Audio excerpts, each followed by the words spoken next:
All right, we are live. I want to thank everybody for joining us. This is the Oracle Inn podcast. My name is Eric Nolan.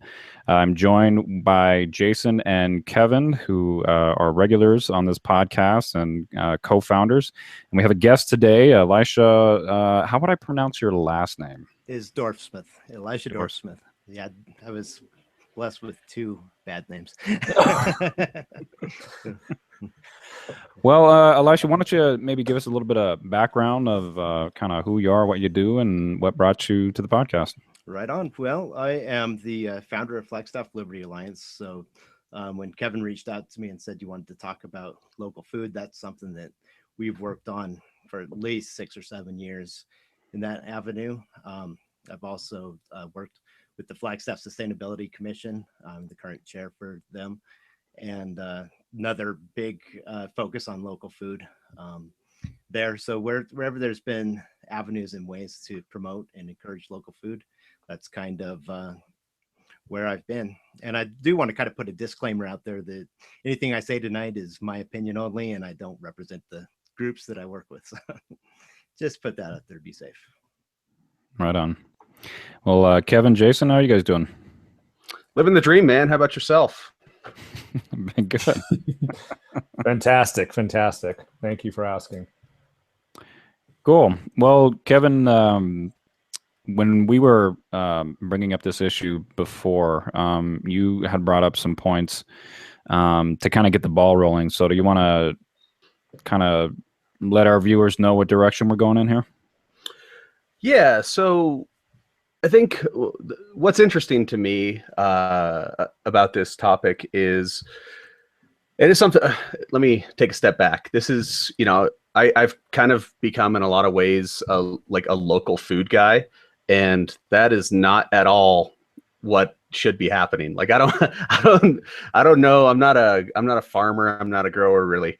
So I wanted to know more about food and where it comes from, and started to try to get a little bit more involved, and kind of found myself, way down the line of doing just a ton of stuff on local food. So for me, the interesting part of it is that people have no idea where their food comes from. They don't really grow their own food. I'm speaking in generalities about the majority, but they don't really grow their own food. If you say, hey, where does that steak come from? And they go, Safeway. There's no connection.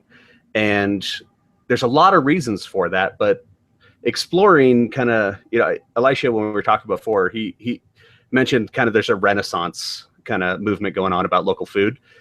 And it's something that's interesting to see, kind of the connections starting to happen, and hopefully people taking that next step, growing gardens instead of lawns. So. Yeah, Jason, what are your thoughts on this? No, I mean, it's definitely something that's been sort of growing for the past 25 years or so. And it's definitely something very interesting to look at. And it's interesting how the movement has gotten so popular that people are finally sort of looking at their food as something that's not just a commodity, and they want to know more about where it comes from and who is bringing it to them and so forth. And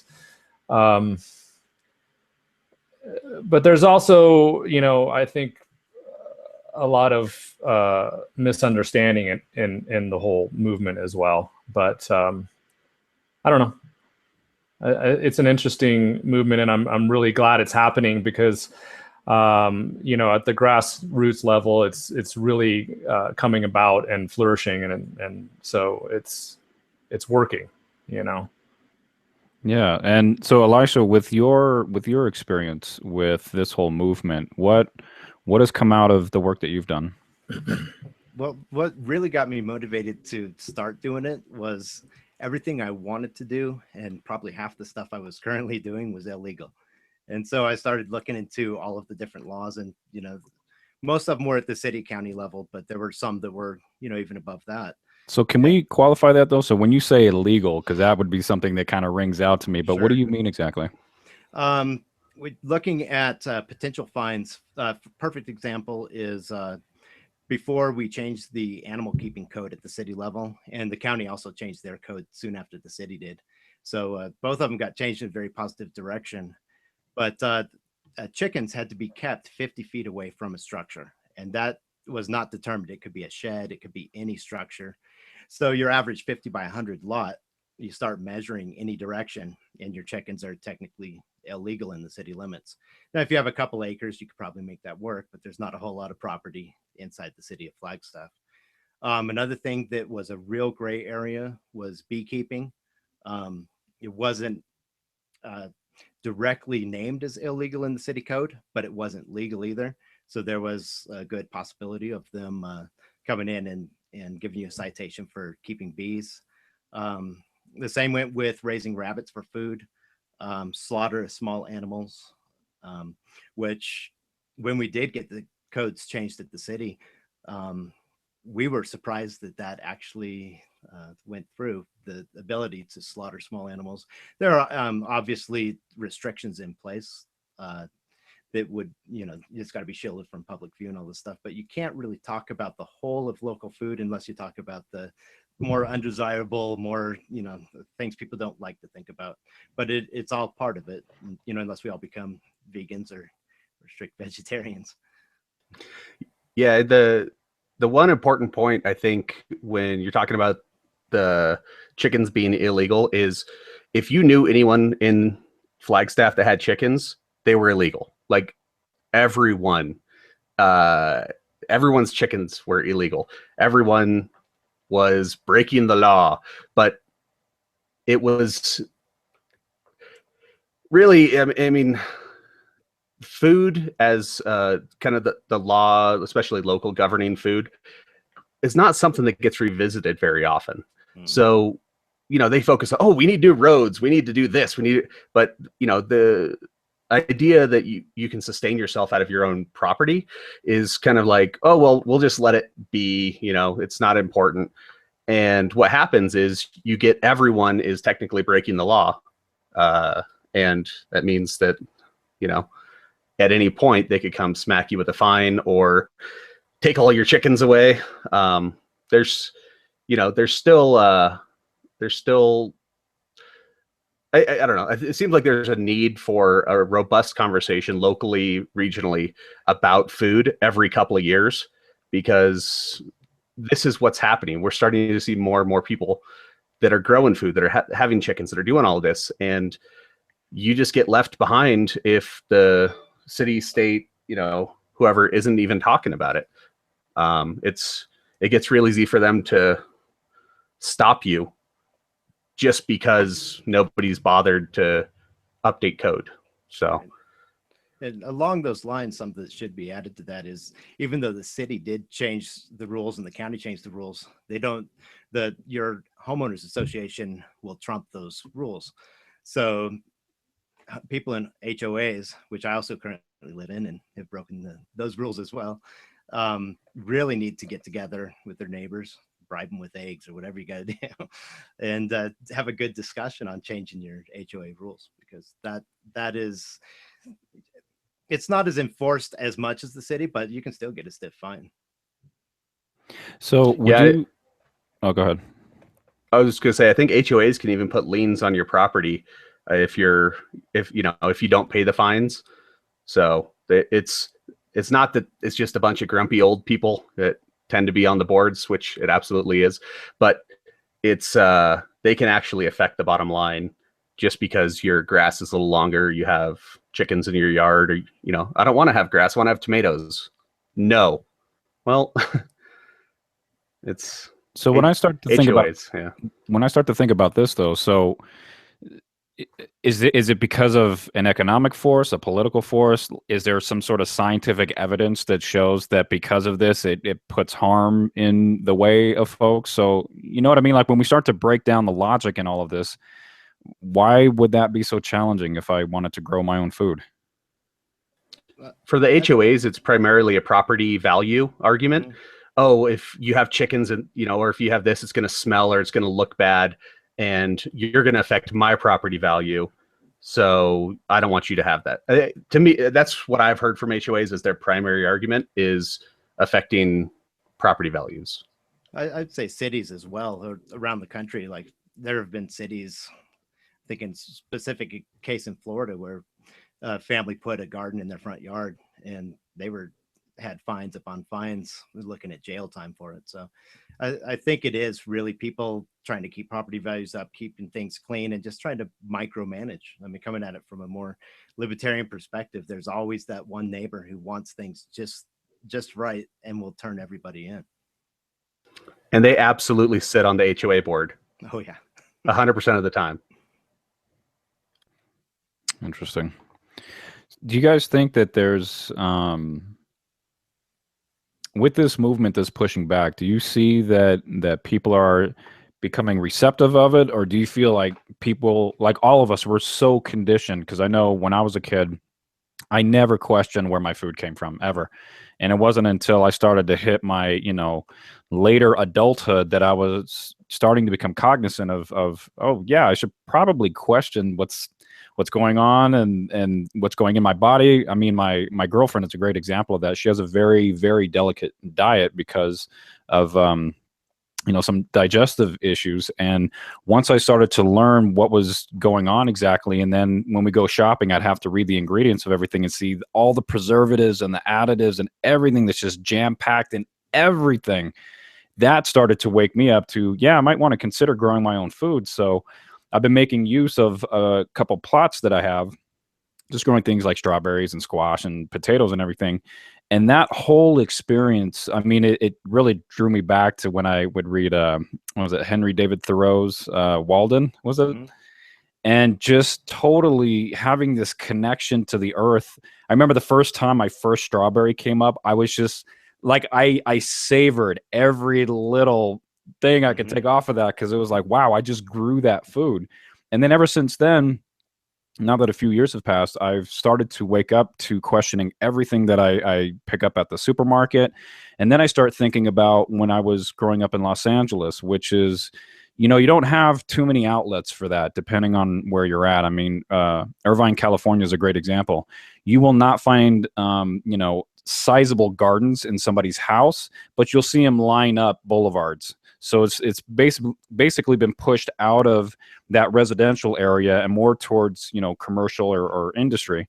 So I'm wondering, is it a zoning thing that you guys think will adapt to particular communities, or do you think from like a federal or state, they're just going to try to lay out a one size fits all, and then like you guys were saying, when you do get to some local levels, you'll have like an HOA that'll come in and determine that. So do you guys see a lot of potential, a lot of change that's currently underway?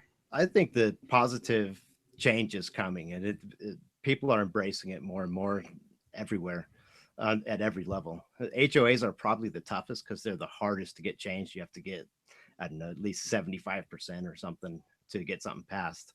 Whereas city council, the first time we took a resolution to city council, it failed. It was a 4-3, and which a different 4-3 than many would think. So, that resolution was shot down. We came back with the ordinance working with the city, and Mackenzie Jones at the city did amazing work on that. That ended up passing 7-0. So sometimes you just got to be persistent and just keep pushing, and to get beekeeping and slaughter and stuff that we never thought would even go through. It was very encouraging. And I think you're seeing all over the country, the community gardens are, like I said, they were taken off in Detroit before we started. I was talking about that, but in Flagstaff as well. And schools are really starting to pick it up. And a lot of the elementary schools and the charter schools are putting in community gardens and greenhouses so they can extend the growing season.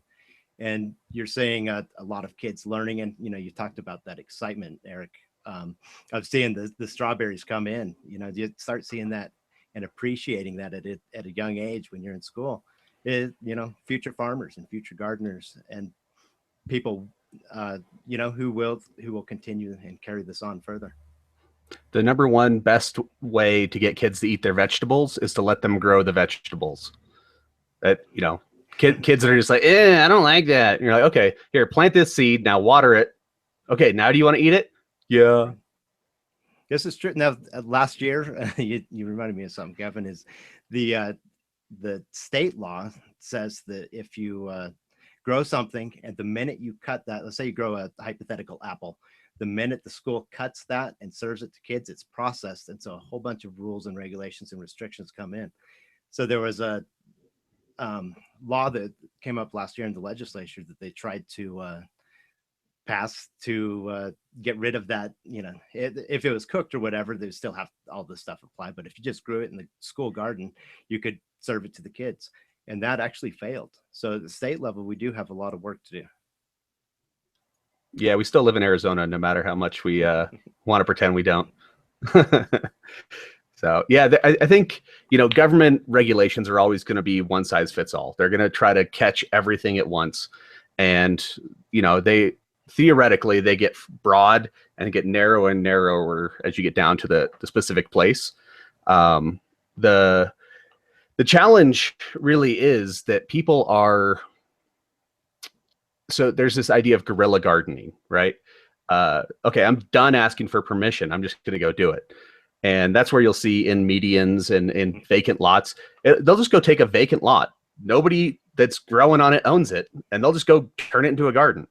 And people tend to look the other way in places like Detroit, where you have lots of vacant lots or, you know, kind of dilapidated areas. If you're trying to do that in a more affluent area, people get a little grumpy. But the guerrilla gardening thing is, I think it's kind of, at least from where I sit, it's fading out a little bit because they've gotten traction, right? It went from, hey, we're just going to do it and you can't stop us, to people kind of went, okay, let's let them do it. And it started becoming a little bit more mainstream. Now it still happens, but it's not as, at least I don't see it happening as often and with as much haste and vigor as it used to. For years, I've been saying we should try to do that in the City Hall lawn, just see what happens. Yeah, it's always the best place to try something like that because it definitely sends a message. Yeah. So, Jason, with your experience in this, because I know you were getting pretty deep in understanding how this whole movement happens, and when I was working on my part of the coursework for my master's degree was also looking at this as a way of, you know, if you think about a sustainable community, what would that mean? And obviously, you know, on Maslow's hierarchy of needs, those physiological, got to make sure I got food and water and shelter are among that. And to really see that the local food movement was so prevalent, because I know, you know, when I spent time in Santa Cruz, California, and several places throughout Los Angeles, I would also start to see, you know, some of these movements come around. I didn't think of it at the time, but then, you know, later when I was able to reflect back, I was thinking, wow, people are already, a lot of people are doing this. I just don't see it in the heavy urbanized areas. Is there anything you can recall or anything that comes to mind?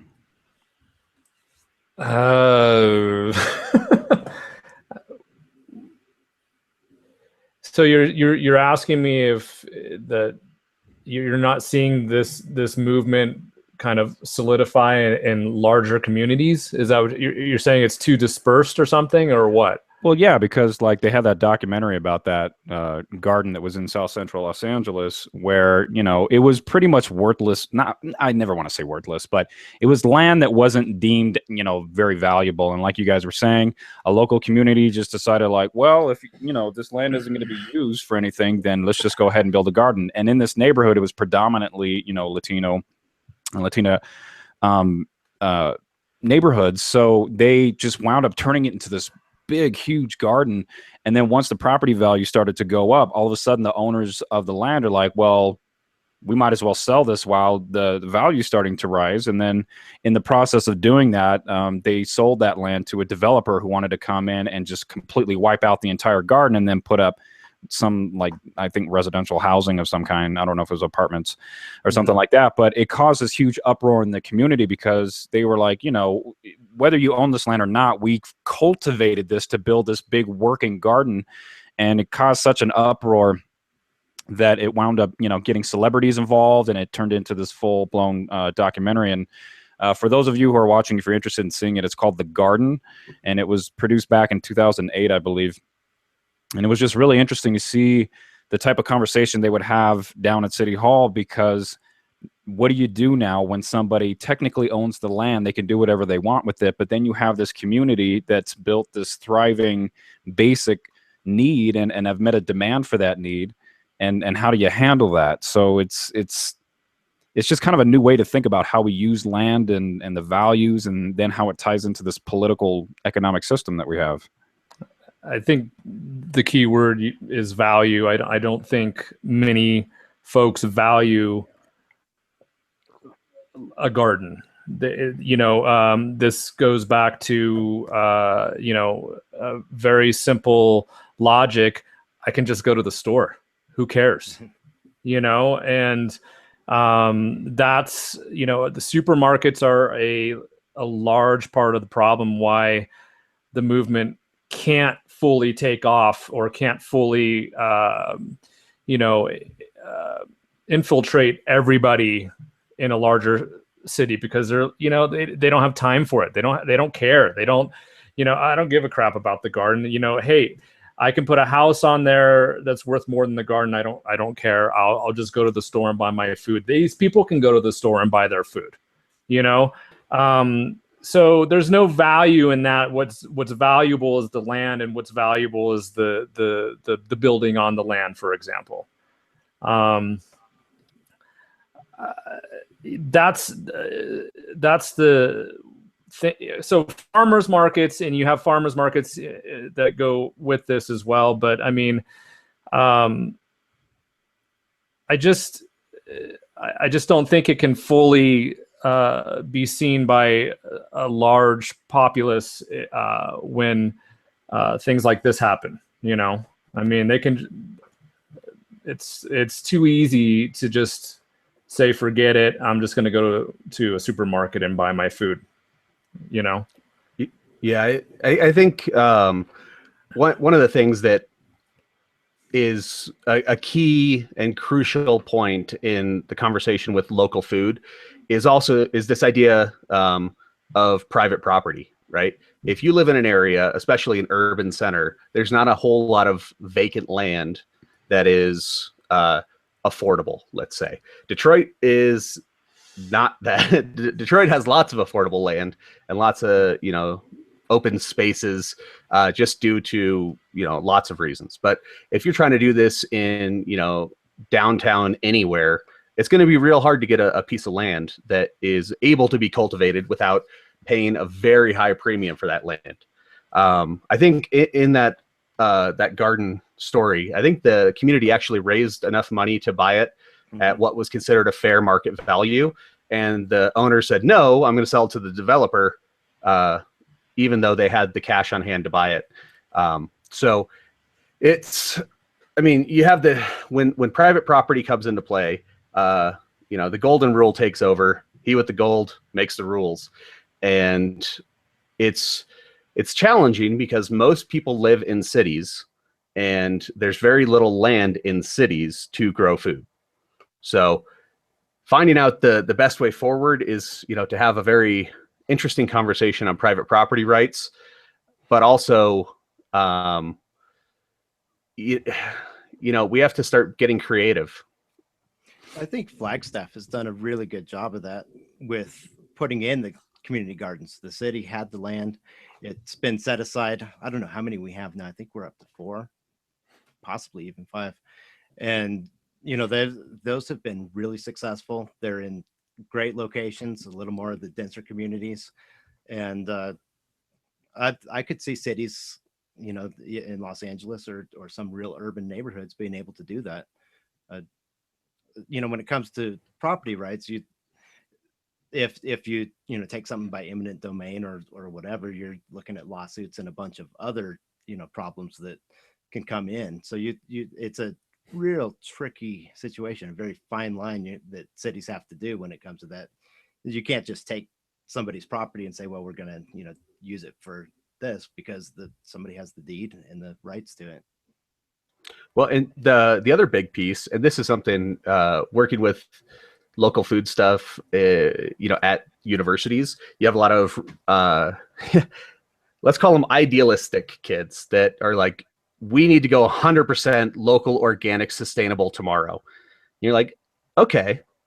But when you look at the actual amount of produce and the just the pounds of tomatoes, for example, that a grocery store goes through, you can't do that with urban small gardens.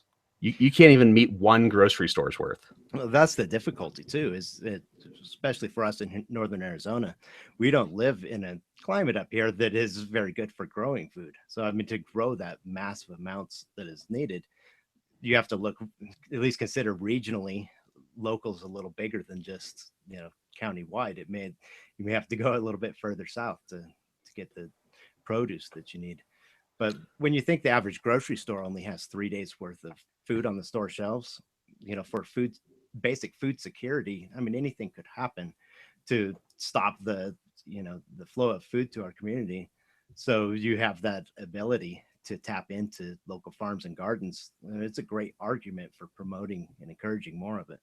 See, that's what I think is interesting, because just recently California had been put on, I mean, they've been put on warnings since I was born there, but they recently have had under the Salton Sea, it was something like 200 minor earthquakes were triggered simultaneously. And they just noticed, like, okay, this might be a sign that, that energy that's held up in that area because of those faults are going to finally slip and actually cause something rather dramatic. And when you talk about security, that to me would be the greatest argument for this whole movement, which is, because for me growing up in Los Angeles, it was just kind of weird, because it for anybody that's ever been there, it's urban sprawl. I mean, it's one big suburb. And it was always interesting to see that, when you would go through places in Compton, they have gardens and chicken coops. And I was mentioning that to you guys earlier. And you would see that, and these were in mainly African-American and Mexican American communities, that for whatever reason, they focused on growing their own food. And in those neighborhoods, if somehow something went down, they would be able to sustain themselves on some level. But for other neighborhoods, and, a lot of this I've seen in Orange County and other places throughout Los Angeles, where everybody, just like you guys have been saying, you expect everything to be imported, and you rely on that system of commerce because it's so prevalent. But what happens when we start to see, like, California had one of their worst summers ever? I know it was the summer before last. I haven't seen anything yet for this summer.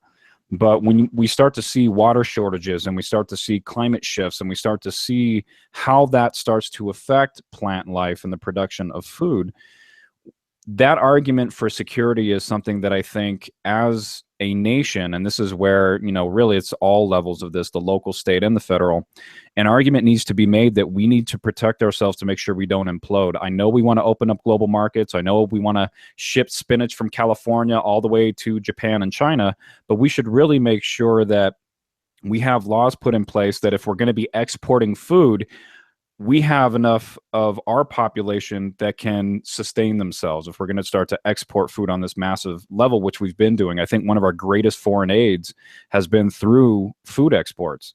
So it's really interesting to see that when we try to grow our nation to keep ahead of the curve, to stay the most powerful country on the planet, a lot of that's through what we call humanitarian efforts, which is really just we supply people with food, which is we go to, third world countries who are ravaged by conflict and climate change and civil unrest and all this stuff, and we help them with food. So I'm curious to see where this conversation goes, because I think a lot of times, from what I've heard, I'm not sure if it was Elisha or Kevin, but when you look at the actual, I guess, code or the laws of what's written in the city documents and county documents, there's a lot of gray area.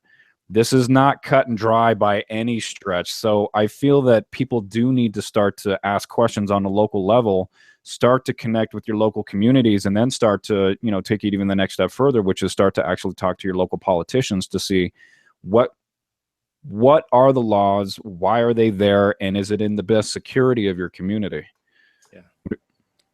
Yeah. And I think Elijah made a good point when he was talking about beekeeping, because bees are kind of important. Bumblebees are apparently on the endangered species list now. That was just recently released. Yeah. So bees are kind of important. Anything that is a fruit type thingy is, bees are one of the main pollinators. So you have this overwhelming need to cultivate bees and to help them, do what they do. You also have massive bee allergies in populations, people that need to carry EpiPens for $600. And, an increase in bees is an increase in danger for them. So when you're trying to talk about making city code and making local things, there's this balance that's out there of, do we increase the amount of people that know how to keep bees and, can help them get back on top? And if we do, understand there's going to be pushback. And it's generally whoever screams the loudest gets their way when it comes to local politics. And, you see a couple of folks that end up getting stung and die, you're going to have a massive pushback against beekeeping. It's really challenging when you start to actually break down how would a policy work on something like this. And, I think that's one of the reasons that you don't see the governmental agencies really tackling it. It's hard. This is not an easy fix.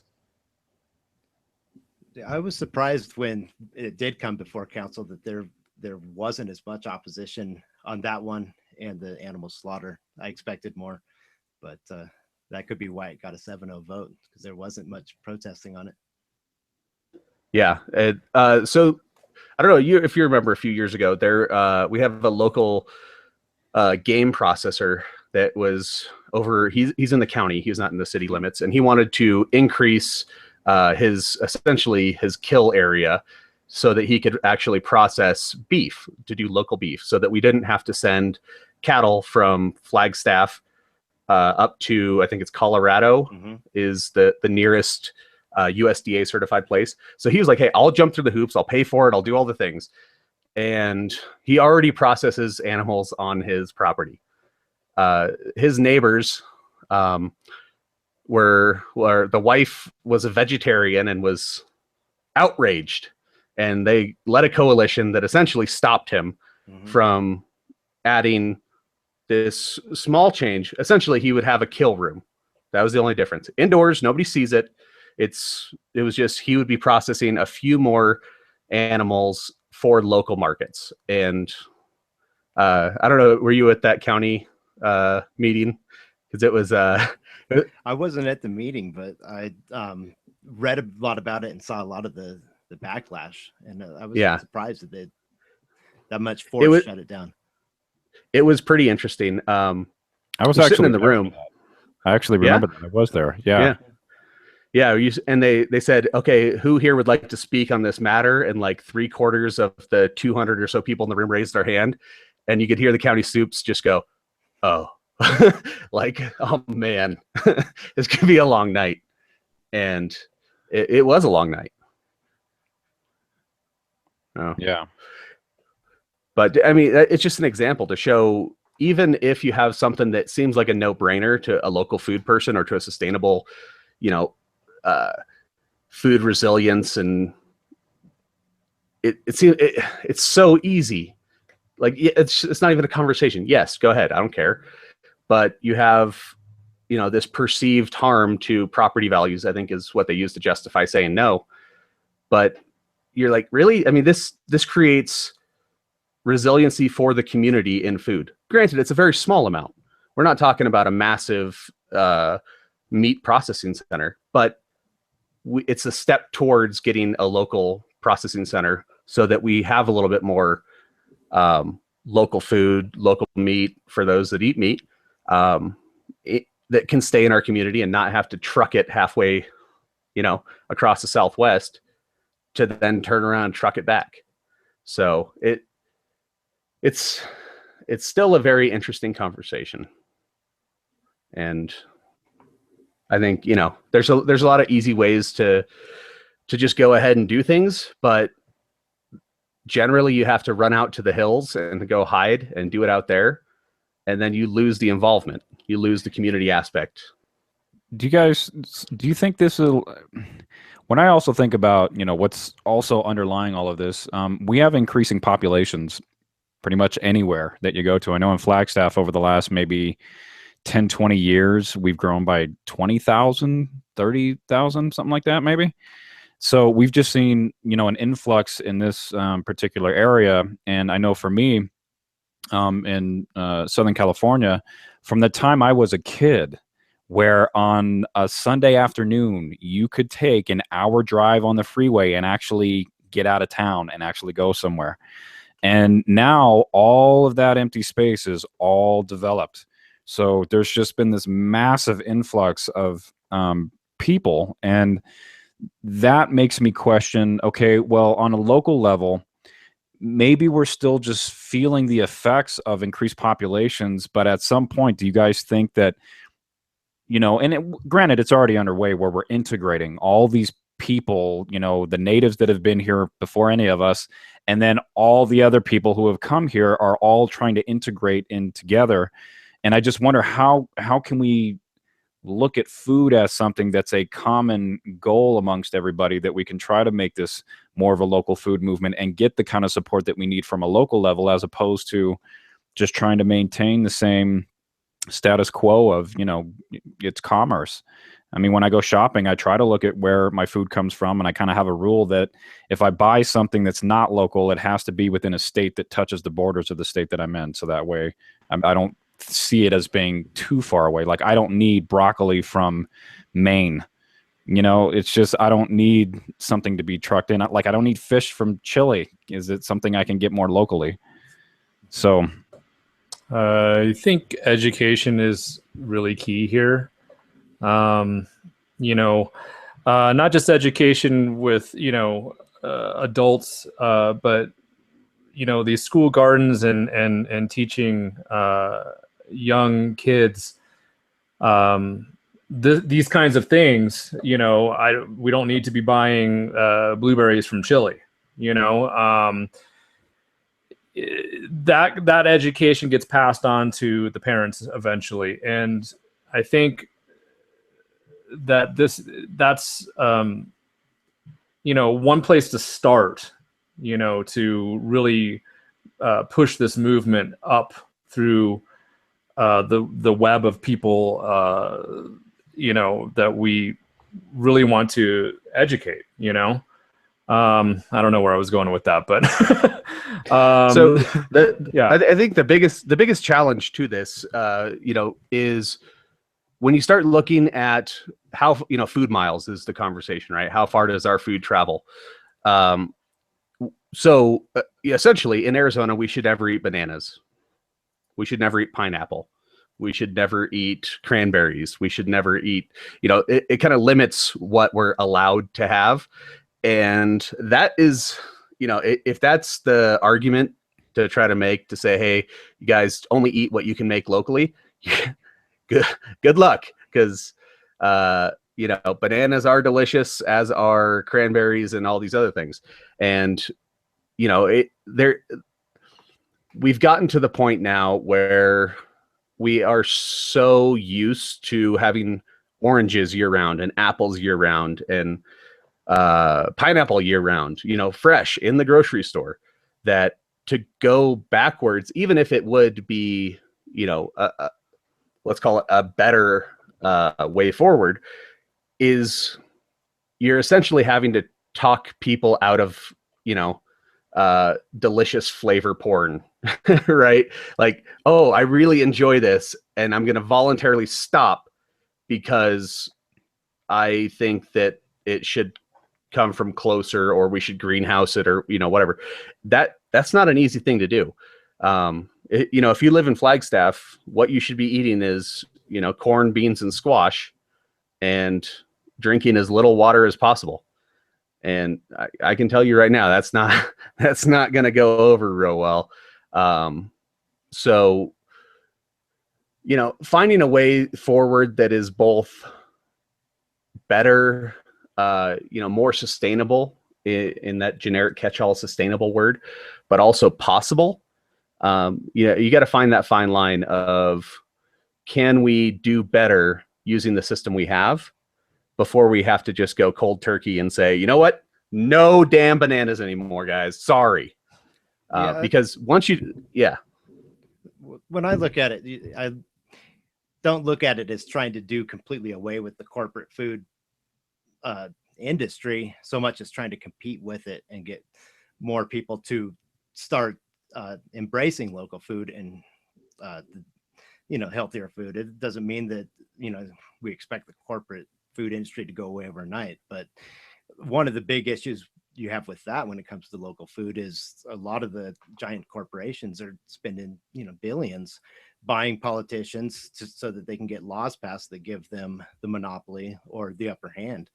And so any way you can push back against that and start cutting into some of that and giving people other options, healthier options that put more money into the local economy, and all those types of things, I think that's a huge improvement. And you got to take small steps, because if you look at it as one big giant bite to try to take something out, you're going to get discouraged. So I think this is interesting, though, because especially the dynamic that we have here in Flagstaff is that we have, a large influx of people that aren't from here. I wasn't from here, obviously, when I first came here. I've been here for about 6 years now. But with the students that come through here and the tourists that come through here, I don't see them really caring, for lack of a better way of saying that, just as long as there's food on those shelves. So do you think that, and I need to approach this sensitively because I understand some of our audience members out there, should there be some level of local subsidizing to allow that competition to take place? Because right now, if I go to a farmer's market and compare those prices to what I see on the shelves in conventional supermarkets, depending on the product, there could be a really big difference. And that's usually an argument that I hear from people, that if I do try to shop more locally, it's too expensive. So because of that, I feel like they're already going to choose the conventional route because it's more cost effective. It's more available. Like you're saying, Kevin, you'll have bananas and pineapple on the shelves. So what do you think local governments, or do you think local governments should play any role in that whole process, or just leave it up to a free market? And if they can compete, they can. If not, then we're going to go into the import business. I think it being more common will bring the price down. I mean, the more local food you get, the more accessible it is, and the more people will be able to eat it. But I think in a way we are subsidizing it without putting a whole lot of money out there with the community gardens. I know that a lot of people are growing food in the Sunnyside garden, the one is out Isabel, I think. But there's ways that it can be done, and a lot of nonprofits that could step in and do it too. I know I've been encouraged to see a lot of the food co-ops and things like that really start taking off. And some of them have run into challenging times, but they seem to be on the upswing again. Yeah, I mean, if you're looking to have local community, government subsidizing everything, essentially what the best subsidy they can give is the ability for people to grow in their own yards, to actively encourage more gardening, more farming, that sort of thing, where it doesn't cost money, but it costs political will, because they have to resist my neighbor has chickens, so my house is worth less. You have to resist that argument to really let people grow their own food, within some sort of reason, because you don't want to, essentially 150 pigs on a quarter-acre lot that, you're like, well, I love bacon, so we're just gonna do lots of pigs. That the best thing they can do is just to encourage and allow the local growing. Where you see some. I think Elijah was talking earlier about some of the cities that they fine people for having gardens in their yards and that sort of thing. That's the exact opposite thing that we need to be doing, within reason. You obviously there is a fine line somewhere, but looking at the place, in Flagstaff, you don't want to do a ton of water intensive stuff. But you also want to make sure that, the one thing we haven't really talked about is food safety. So salmonella and, some of these other things, which, at a certain point, you have to encourage people to grow their own food, but then you have to trust that they're not going to kill themselves by trying to do it. So how do you dance that dance, right? Where, yes, you're allowed to grow it, but you really should be washing something, or, watching out for this or watching out for that. So I don't know. It's tricky, but the best thing, I think, let people do more with it. And if you have a little bit of a budget, do community forums. Hey guys, here's how to do food safety. If you have chickens, here's what to look out for. That, really just help the community kind of take it on themselves. And what you'll see is one or two folks that really start getting into it, and then it propagates out, oh, I want to be like Bill. And eventually you have the problem of, all of a sudden Bill wants to, put in a 40-acre farm in downtown. And then you're like, uh-oh, what do we do now? But yeah, it's challenging. There's the devil's in the details, as with everything else. Yeah. Well, with the three of us, in my family, we had 4 chickens, and we had more eggs than we could eat. And it was amazing. We were giving eggs away to our neighbors and friends and everything else. So it really, with a small amount, you can produce quite a bit. And to the health and safety thing you were talking about, an interesting aspect of that is the raw milk. That's another thing that seems to be growing in popularity. And yet, I think Arizona is one of the few states where it's actually legal to buy and sell. Most states it's illegal. And I've seen videos where food co-ops and little family farms were raided because they were selling raw milk, and just bursting in there with guns.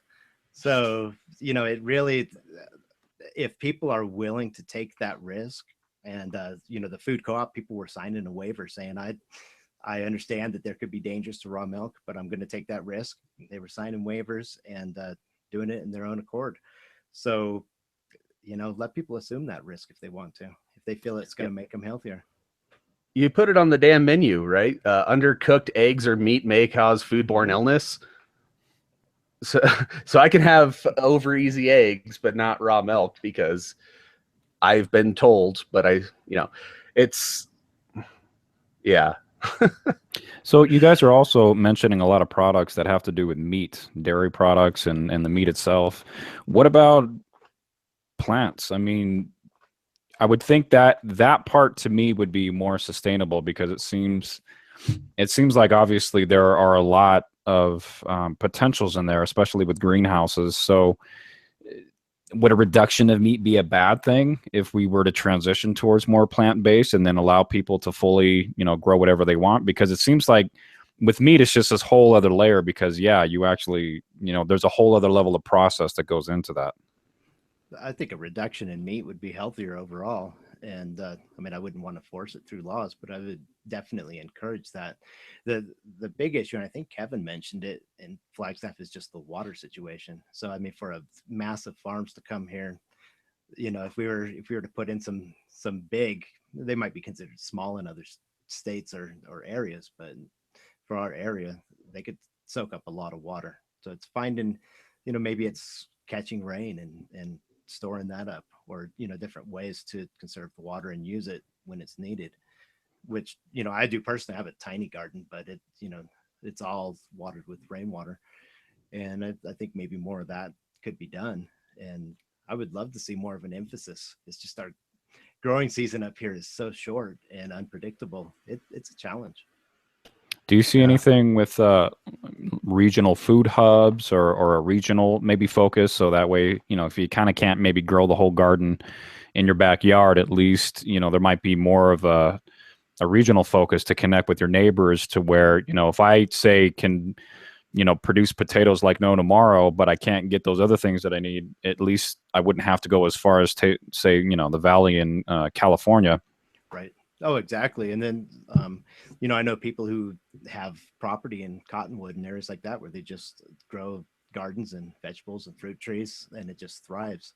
So I think maybe that's why I like to think of regional as a little bit bigger than, just Coconino. It may go into Yavapai a little or something, but to be able to keep the growing season longer. I mean, up here, once it snows, we're out of luck.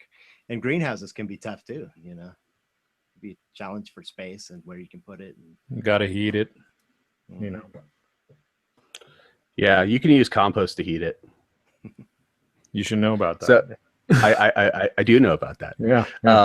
There's actually a guy named Will Allen.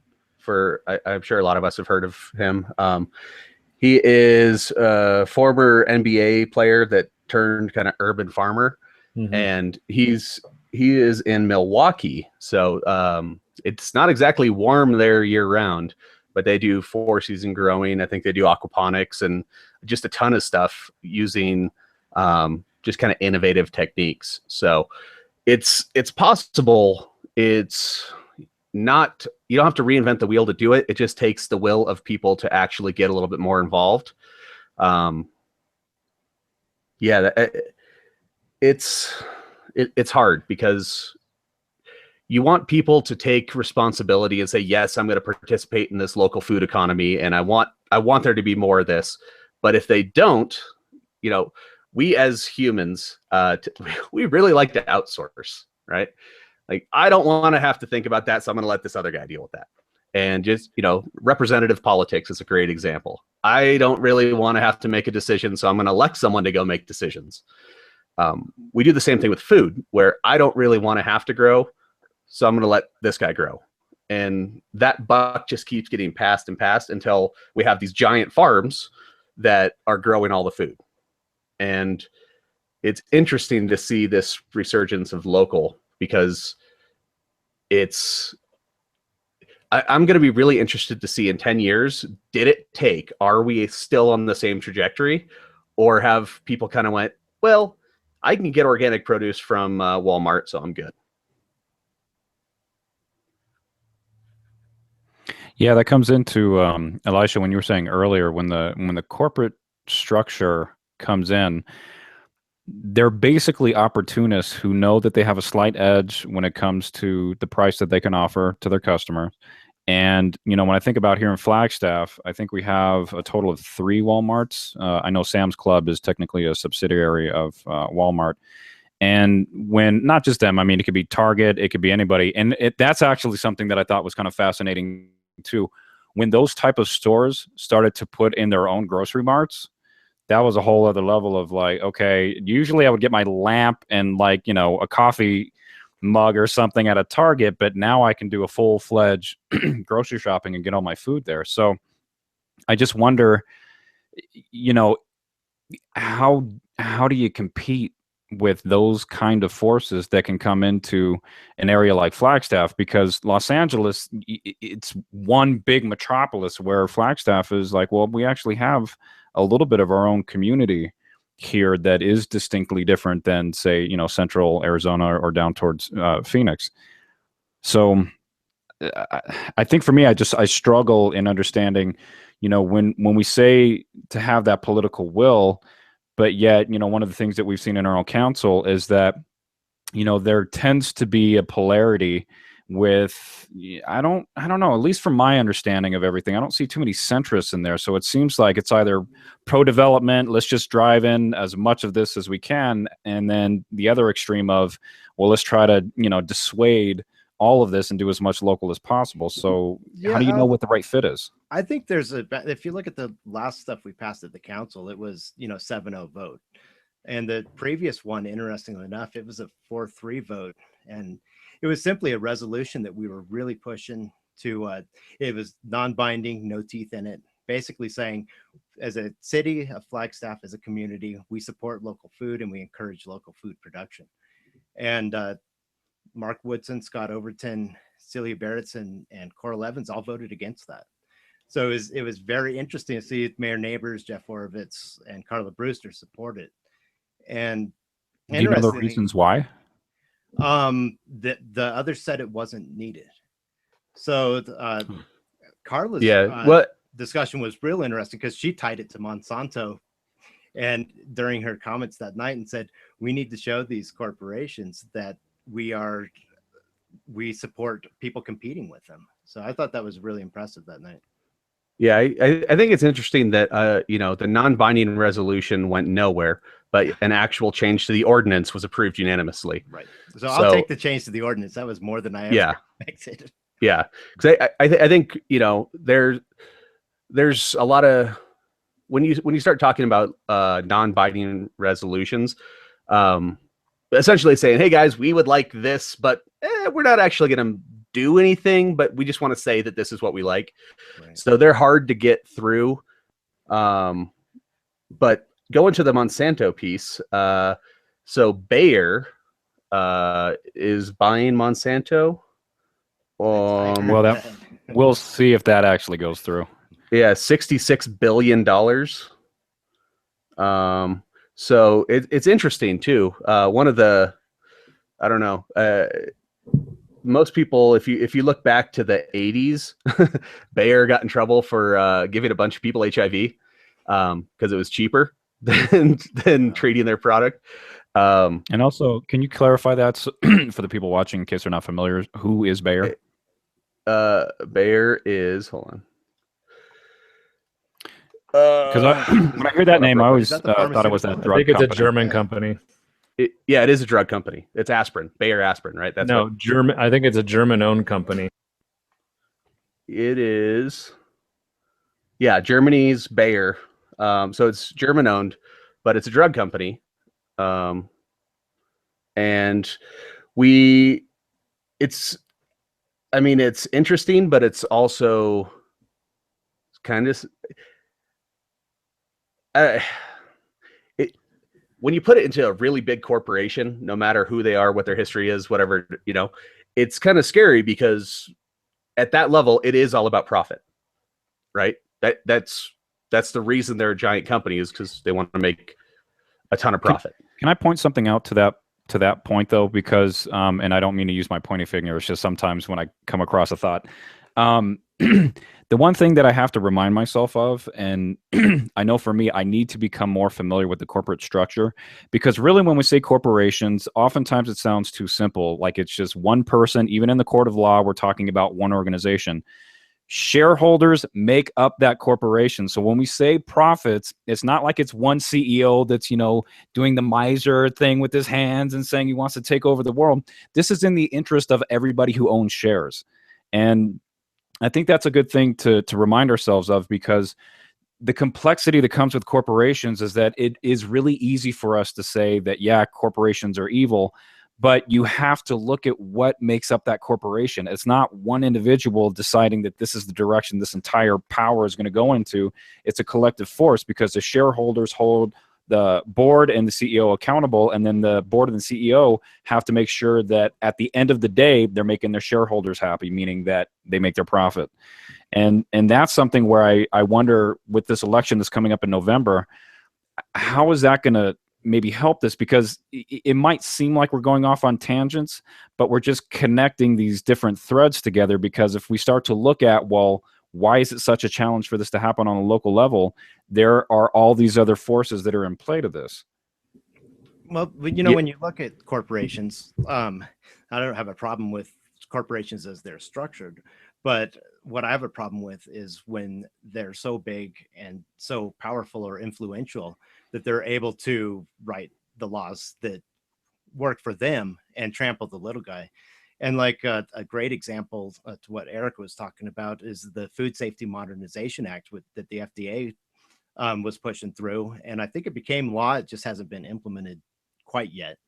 But people, who worked and actually wrote that in the past were connected, whether they were hired as contractors or whatever for Monsanto. So you're saying even federal law that is being passed is being worked on by people who really have interest. They try to put a degree of separation between them and the companies. There's not a direct conflict, but they still have interest to support the larger corporations. And that's when it really starts bothering me.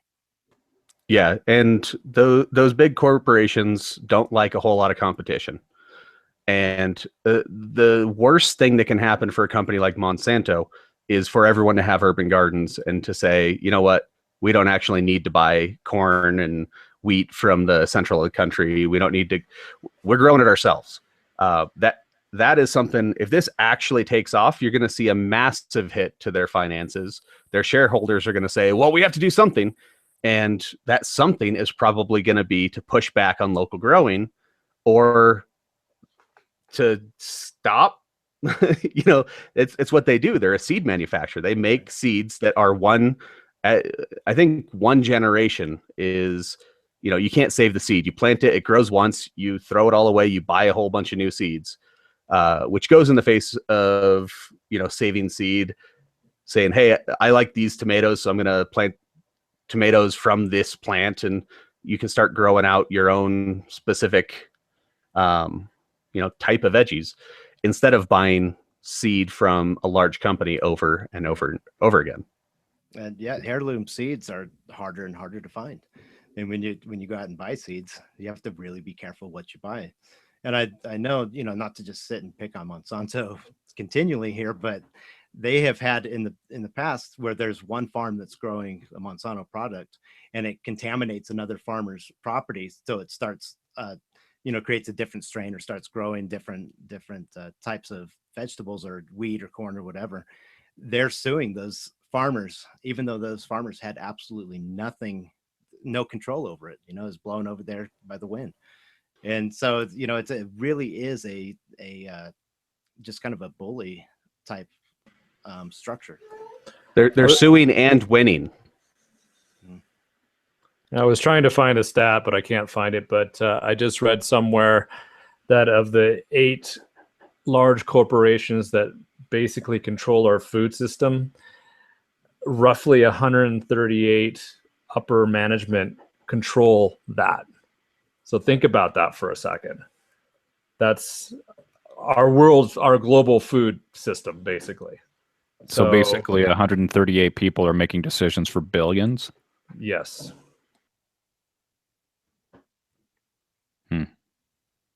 I'm trying to find the information, so just give me a few.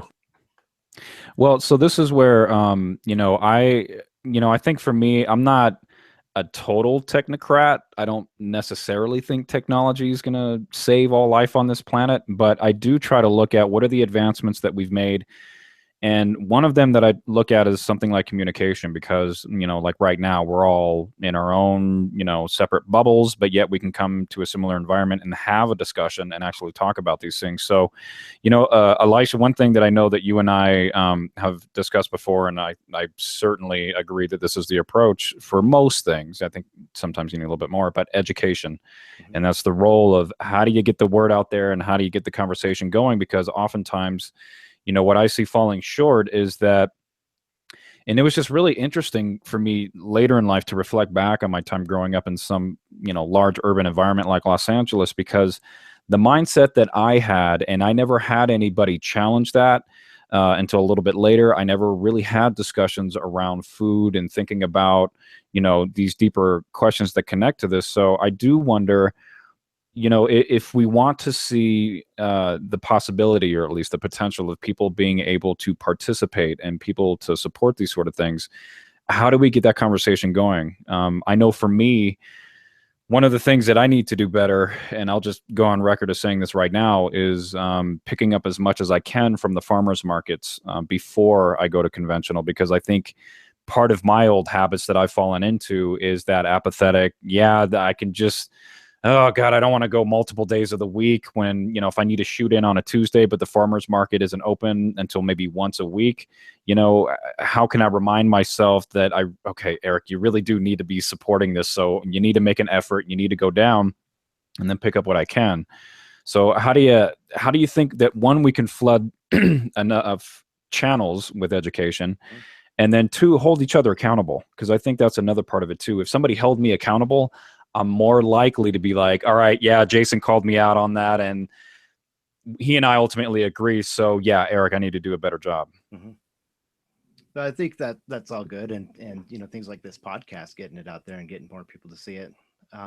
But I have been very encouraged to see the schools and things like that teaching just kids, because that's those kind of habits you learn early in life, and if you start having an appreciation for growing food, for eating healthier local food, you can carry those habits into later in life. And for a couple generations we've had where people did just have the fast food mentality, where everything was handed to them real fast. When it came to food, it was like, I want to eat, I'm going to throw it in the microwave. And I think we're seeing a little bit of a movement away from that.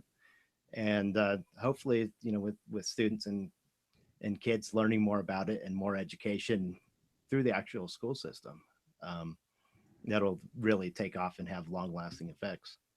See, that's one of the things that I look at in my work for this new doctoral program I'm in, because I see that there's a really heavy effort, and for successes and failures, K through 12 is really focused on by local and state governments. And what I find fascinating is, why aren't we? It seems to me, and maybe this might not be the case because I am learning more, but it seems to me like, I'm not taking away from what you're saying. I think it's just as important, but I look at it as, well, what happens when you hit that college age and maybe you haven't built those habits, or maybe you have, but now this new environment doesn't hold you accountable. It doesn't continue the conversation to where, I just wonder how many people just fall back to the lowest common denominator of, well, yeah, okay.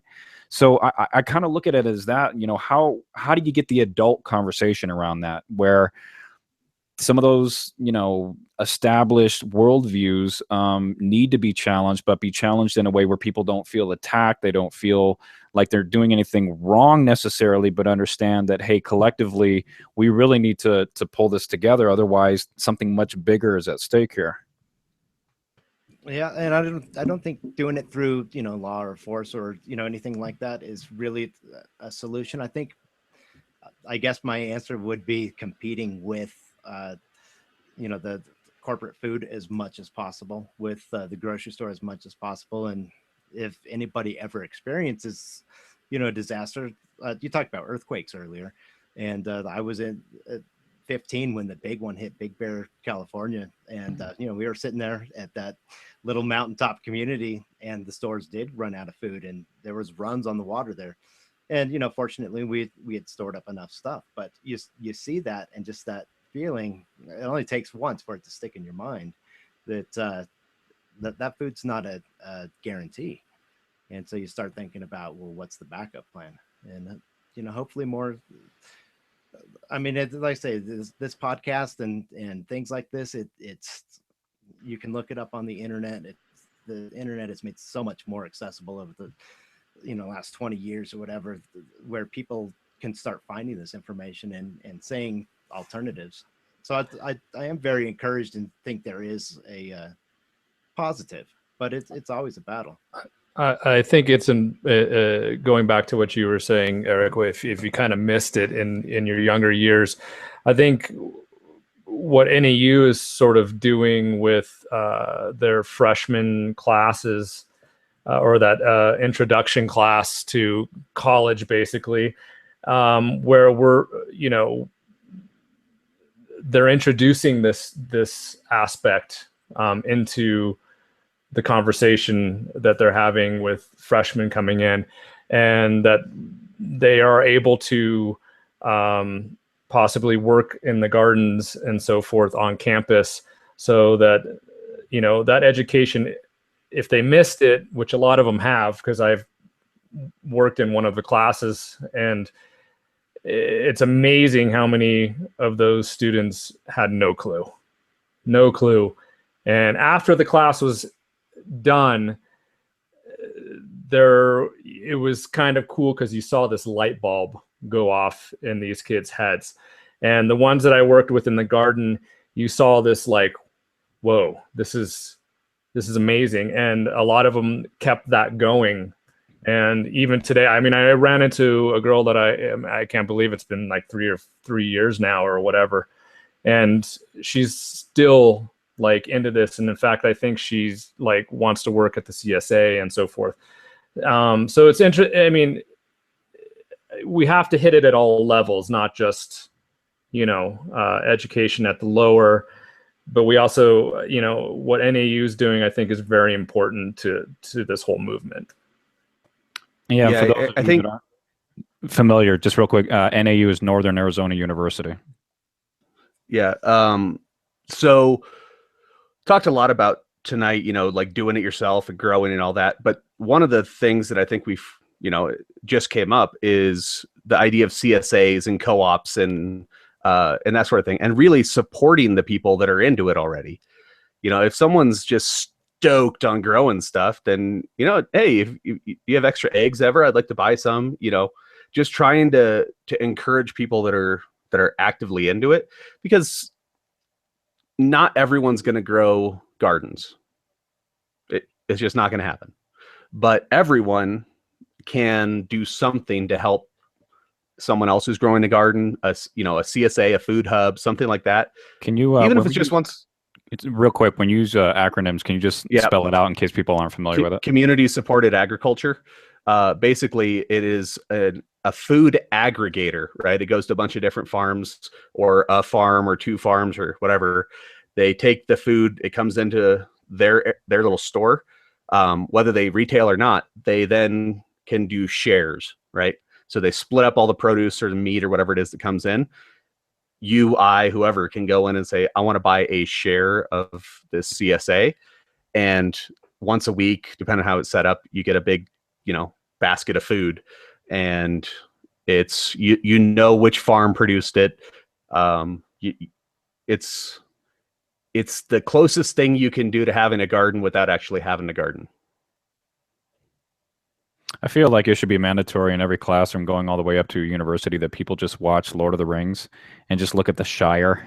And let's just take a moment to really reflect on what this kind of community looks like. I mean, one thing just on a sort of odd level, I guess, but one thing that I really found fascinating about Flagstaff was how much beer is locally brewed here. And it's to understand a sense of locality when I came to Flagstaff was just very, very different than those large urban environments. So I think that's a part of it too, where if you're not used to an actual community, like we're all used to our families, and an extension with friends. I don't necessarily know if that communicates as a community, because, my mom's a great example. She would commute 2 hours every day from the house that she lives in to the place she works, and then drive 2 hours back every day, Monday through Friday. And that's a common occurrence in a large urban environment like Los Angeles. So, when we also think about the uniqueness of the place that we're in, I think that has a role to play in that too, because I think Flagstaff is more progressive in that sense, because the community here is big enough to see that this could be a problem, but still small enough that we might actually be able to maintain some level of communication, education, and everything without having to maybe go the route of saying, okay, we need, heavy laws because there's just too many people. Yeah, but the more people there are, the better your chances of actually making some serious production. If you have one or two, if it's a smaller community, Flagstaff is, you take the greater Flagstaff, right? The communities surrounding us, it's about 100,000 people, right? It is what's our growing season? It's 4 months, something like that. Yeah, on a good year. Yeah, it depends on the year, So in 4 months, you have to grow 12 months worth of food. right? If you wanted to completely just be self-sufficient. If a whole bunch of people grew, then you might be able to make a dent in everyone's food diet and get some, some resiliency within the food system. In a place like Los Angeles, you have, I mean, granted, it's water stress just like everywhere else, but you have a lot more people and places that you can try to get some of that stuff popping up. And I don't know. It seems like larger populations, yes, there are more people to feed, but you can also have a bigger impact if you get it to take off even a smaller percentage, just because, there's 6 million people in LA, something like that. 10, I think, in the greater Los Angeles area. Go ahead. Well, you bring up the laws. It's interesting. There's some other countries like India has, in a lot of cities, they have mandatory rainwater catchment. And in France, or in Paris, I believe, they're mandating, garden roofs, and so maybe in those larger cities, maybe there does have to be somewhat of a law that needs to be in place in order for this resilience to occur, and continue, because we can't rely on just a few gardens here and there, and if something tragic happens. So I don't know. It's a tough thing to say, but I mean, I do think there has to be some sort of something in place to promote what we need to promote, I guess. On the flip side of that too is removing some of the obstacles or the laws that are on the books you mentioned water harvesting. There are some states where it's illegal to harvest water, and so you get things like that. You get some of the obstacles that you have to raising chickens or whatever, removing some of those. So I mean, I see what you're saying, a little bit of push, and maybe for large developments or something, or apartment complexes, it would make sense to say, if you're going to put it in, harvest some of the water and put a community garden in or something. I just think simply it's such an easy thing to harvest water, especially I mean we could probably harvest a lot of water during our monsoon season, and I don't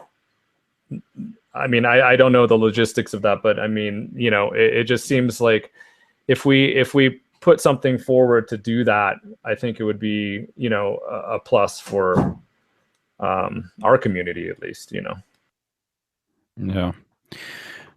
Well, gentlemen, looking at the time, it looks like we went a little bit over, but I definitely think we covered some interesting points in this conversation, because it just seems like when we're talking about something like food, that affects every human being on the planet.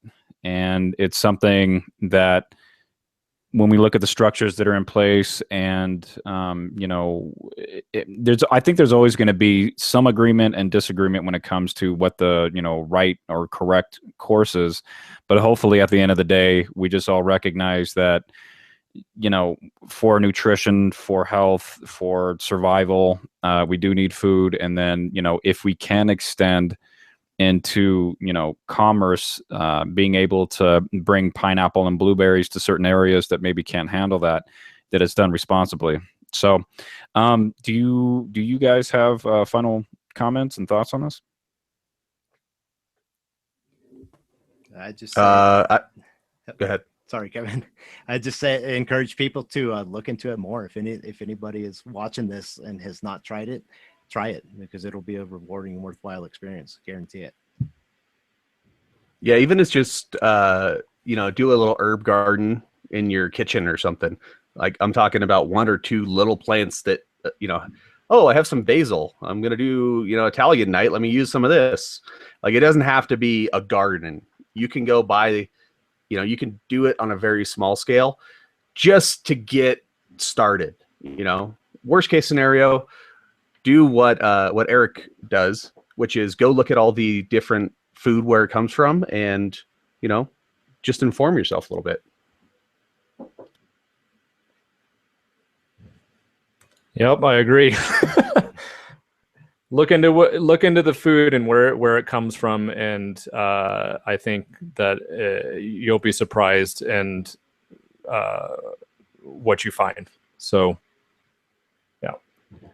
Yeah, and I think the last thing that I would also bring up is that when we were talking about food security, which is something that affects everybody, if for a lot of folks out there, for viewers who are checking this out, who have made it to the end of this, because I got to give you props, about an hour and a half was a pretty good length of time. If you also kind of are wondering, I want to get more involved locally, but I don't exactly know how. One of the easiest ways is just contact your local council members or mayor and just ask them a very simple question. If we were hit by some disaster in some way, how much food would we have and how long would that last? Because I think something like that would really have people become a little bit more aware that food isn't as abundant as we would like to think it is, that it comes from somewhere, and where those places come from, I think are important. So I want to thank everybody for watching. We're going to go ahead and wrap up. This is the Oracle In podcast, and we will see everybody on the next episode. Thanks, Elisha, for coming in. Jason, Kevin, thank you guys as well.